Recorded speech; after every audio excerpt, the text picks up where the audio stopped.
Hello बच्चों। आज की हम अपनी अगली क्लास के अंदर द्रव्यमान केंद्र निर्देश फ्रेम देखेंगे। ठीक है, centre of mass frame of reference. क्या होता है कि यदि अपन किसी जड़त्वीय निर्देश फ्रेम को किसी विलगित फ्रेम से जोड़ देंगे, ठीक है, तो इस फ्रेम में द्रव्यमान केंद्र विराम अवस्था में रहेगा। ठीक है, क्या होता है कि अपन यदि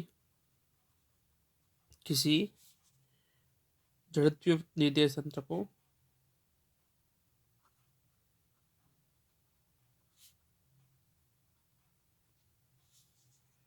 विलगित तंत्र से विलगित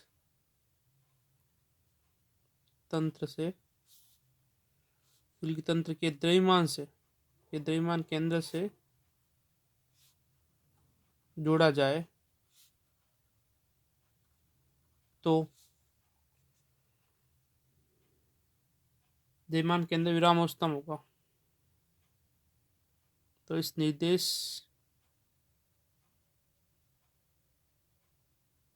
फ्रेम में द्रव्यमान केंद्र विराम अवस्था में होगा।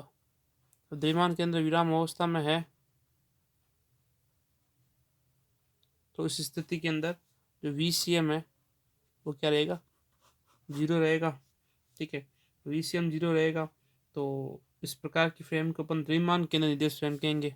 इस प्रकार की फ्रेम को अपन द्रव्यमान केंद्र निर्देश फ्रेम कहेंगे, या हम उसको कह सकते हैं सी निर्देश फ्रेम, सी निर्देश फ्रेम कहेंगे।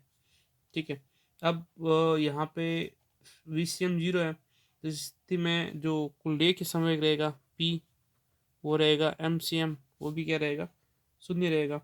ठीक है, तो निर्देश फ्रेम में VCM जीरो रहेगा और संवेग भी क्या रहेगा, जीरो रहेगा।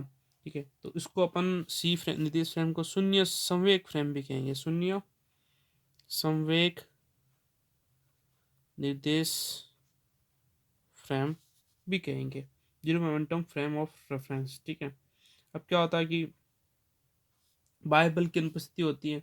तो बाह्य बल की अनुपस्थिति में किसी निकाय का द्रव्यमान केंद्र अगर जड़त्वीय निर्देश में केंद्र में समान वेग से गति कर रहा है, ठीक है, कैसे, जैसे अपन बात करते हैं कि कोई यदि बाह्य बल की अनुपस्थिति में किसी निकाय का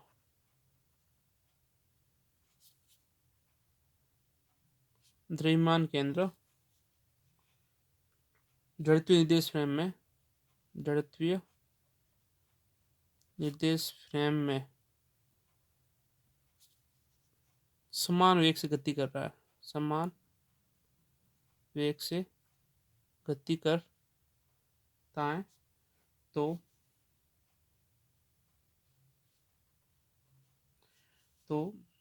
विलगित निकाय के विलगित निकाय के लिए द्रव्यमान केंद्र निर्देश फ्रेम वो भी क्या रहेगी, एक जड़त्वीय फ्रेम रहेगी, एक जड़त्वीय फ्रेम रहेगी।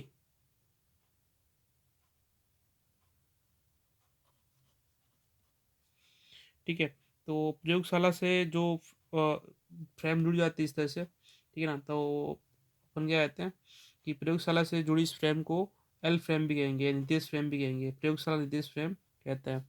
तो प्रयोगशाला से जुड़े हुए जो लेबोरेटरी के अंदर होता है ऐसा फ्रेम को प्रयोगशाला निर्देश फ्रेम या L निर्देश फ्रेम कहते हैं। ठीक है, अब अपन क्या करेंगे कि अपनी जो टक्कर की घटना है उन घटनाओं को सी निर्देश फ्रेम में और L निर्देश फ्रेम में देखेंगे। ठीक है। अब हम बात करते हैं टक्कर की। टक्कर, कोलिजन या इम्पल्स, इम्पैक्ट क्या होता है? जब भी दो कण एक दूसरे की ओर एक दूसरे की ओर गति करते हैं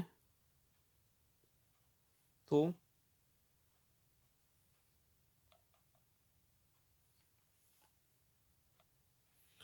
गति करते हैं तो निकट आने पर, एक दूसरे के निकट आते हैं तो निकट आने पर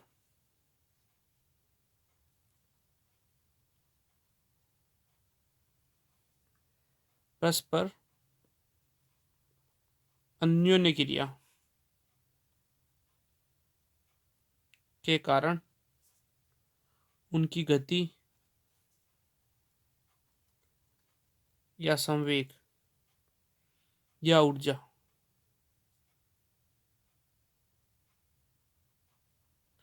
परिवर्तित होती है। तो इस प्रक्रिया को टक्कर कहा जाएगा। इस प्रक्रिया को टक्कर कहते हैं। ठीक है। अब टक्कर के अंदर कुछ चीज़ें हैं जो अपन को पता रहनी चाहिए। किस तरह से?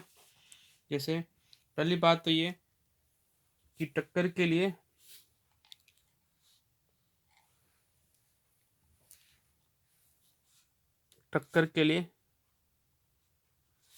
कोई आवश्यक नहीं है कि पिंड आपस में संपर्क आए। टक्कर के लिए दो कणों का दो कणों का आपस में संपर्क में आना आवश्यक नहीं है।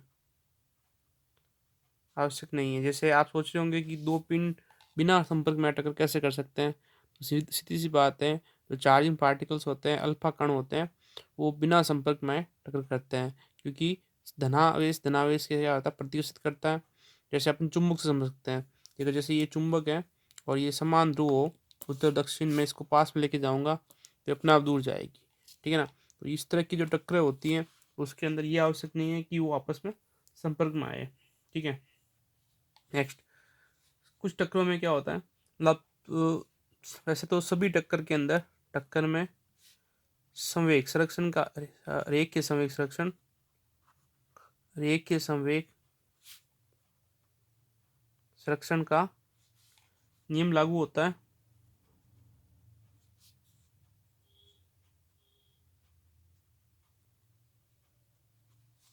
जबकि कुछ टक्कर में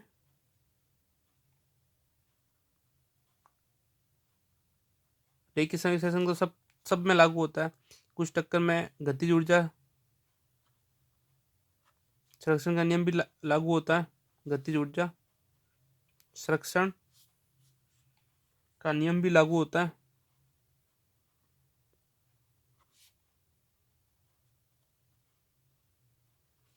जबकि कुछ में गतिज ऊर्जा सुरक्षित नहीं रहती है, क्योंकि जैसे प्रत्यास्थ टक्कर के अंदर गति ऊर्जा सुरक्षित रहती है, जबकि अप्रत्यास्थ टक्कर के अंदर गति ऊर्जा सुरक्षित नहीं होती है। उसमें गति ऊर्जा की हानि है ना, उष्मा में, ध्वनि ऊर्जा में इत्यादि प्रकार से होती रहती है। ठीक है। तो अपन टक्कर को बांटते हैं, तो टक्कर को अपन दो तरह से बांट सकते हैं। पहली टक्कर कौन सी होती है? पूर्णतः प्रत्यास्थ टक्कर। ये क्या होती है कि किसी टक्कर में यदि किसी टक्कर में कुल गतिज ऊर्जा कुल गतिज ऊर्जा सुरक्षित रहती है।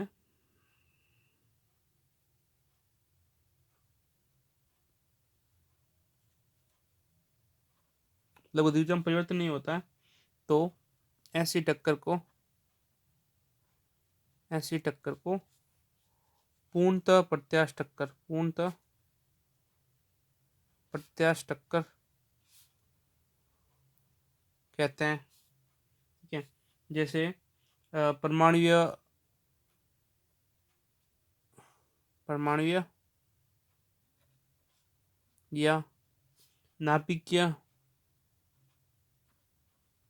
कणों की टक्कर। ठीक है, जो पूर्णतः प्रत्यास्थ टक्कर होती है। और दूसरे प्रकार की जो टक्कर होती है वो पूर्णतः अप्रत्यास्थ टक्कर। ठीक है, तो उसके अंदर क्या होता है कि टक्कर के पश्चात, इस प्रकार की टक्कर में टक्कर के पश्चात जो कण होते हैं, कण वो एक दूसरे से चिपक जाते हैं, एक दूसरे से चिपक जाते हैं, मतलब वो एक साथ में गति करने लगते हैं, चिपक जाते हैं। वह टक्कर के पश्चात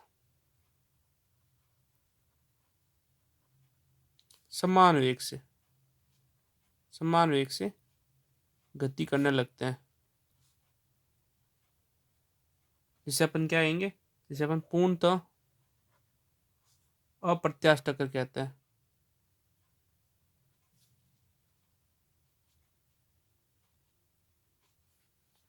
ठीक है, पूर्णतः अप्रत्यास्थ टक्कर के अंदर पूर्णतः अप्रत्यास्थ टक्कर में गति ऊर्जा सुरक्षित नहीं रहती है, गति ऊर्जा सुरक्षित नहीं रहती, जबकि संवेग संरक्षण का नियम सभी टक्कर में लगता है, गति ऊर्जा सुरक्षित नहीं रहती है। ठीक है, क्योंकि ऊर्जा का कुछ भाग उसमें ऊर्जा और कुछ भाग ध्वनि ऊर्जा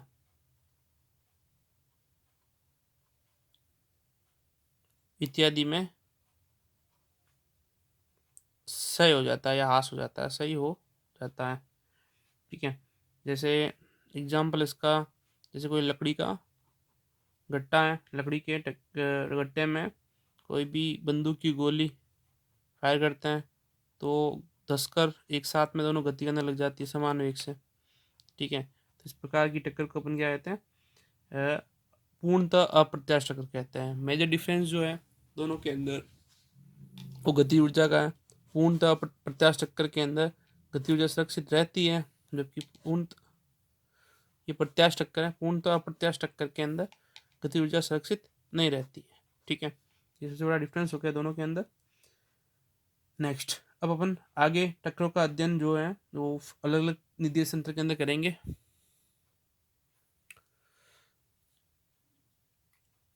पूर्णतः प्रत्यास्थ टक्कर के अंदर हम लगाएंगे संवेग संरक्षण का नियम m1u1 प्लस m2u2 बराबर m1v1 प्लस m2v2, और इसके साथ में लगेगा गति ऊर्जा संरक्षण का नियम half m1u1 plus half m2u2 बराबर half m1v1 plus half m2v2। जबकि ये जो टक्कर रहेगी पूर्णतः प्रत्यास्थ टक्कर, इसके अंदर केवल संवेग संरक्षण का नियम ही लगेगा, m1u1 प्लस m2u2 प्लस नहीं equal to m1v1 plus m2v2। ऐसे कुल ऊर्जा की बात करें तो कुल ऊर्जा तो सदैव सुरक्षित ही रहेगी। ठीक है ना, लेकिन जो ऊर्जा का कुछ भाग है ना वो उसमें ऊर्जा के रूप में हानि होती रहेगी। ठीक है, इसके कारण ऊर्जा तो सुरक्षित रहती है, लेकिन गति ऊर्जा सुरक्षित नहीं रहती है।